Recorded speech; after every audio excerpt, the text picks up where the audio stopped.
سوال ہے اسلام میں بینک کا بدل کیا ہے، نعم البدل کیا ہے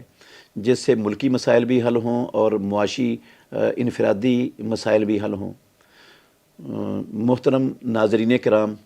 بینکوں کا جو نعم البدل ہے، شرعی متبادل ہے، وہ ہے تجارتی کمپنیاں بنانا، تجارت کرنا، حلال تجارت کرنا، اپنے پیسوں کو کاروبار میں لگانا۔ یہ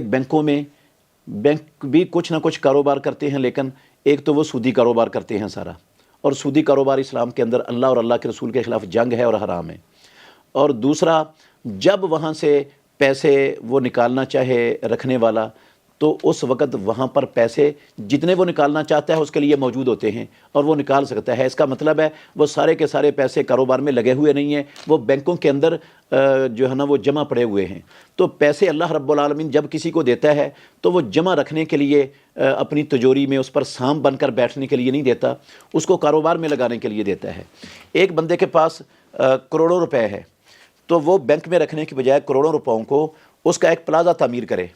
شہر میں کسی بھی بڑے شہر میں پلازہ تعمیر کرے۔ اب آپ غور کریں، جب ایک بندہ پلازہ تعمیر کرنا شروع کرے گا تو سینکڑوں گھروں کے چولہے جلنا شروع ہو جائیں گے اس کے پیسے سے، اور اس کا پیسہ بھی محفوظ ہونا شروع ہو جائے گا۔ یہ ایسا حفاظت والا عمل ہے کہ کوئی ڈاکو اور کوئی چور اس کے پیسے نہیں چوری کر سکتا۔ پھر وہ پلازہ تعمیر ہو جائے گا، سینکڑوں لوگوں کے گھروں کے چولہے جلیں گے، ہزاروں لوگ اس سے مستفید ہوں گے، ان کو کاروبار ملے گا، مستریوں کو، مزدوروں کو، ریڑھی والے کو، ٹرالی والے کو، بجلی کا سامان بنانے والوں کو اور لکڑی کا سامان بنانے والوں کو، اینٹیں بنانے والوں کو، ریت اور بجری کے کارخانے چلانے والوں کو، سینکڑوں لوگ ہیں جن کا کاروبار چلنا شروع ہو جائے گا، اور پیسے بھی اس کے محفوظ ہوتے رہیں گے اور بڑھتے بھی رہیں گے پیسے۔ اور پھر جب یہ پلازہ تیار ہو جائے گا تو جب ایک چیز کی بہتات ہو جاتی ہے، اس کی رسد زیادہ ہو جاتی ہے اور اس کی مانگ کم ہوتی ہے، تو اس کا قدرتی طور پر ریٹ کم ہو جاتا ہے۔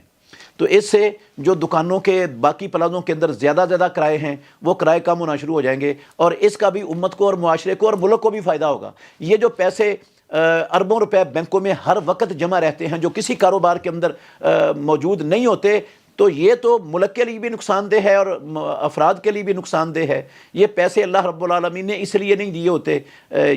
اس کو کاروبار میں لگائیں، یہ ان کا نعم البدل ہے، اور حلال کاروبار میں لگائیں، سودی کاروبار میں اور حرام کاروباروں میں ہرگز ان کو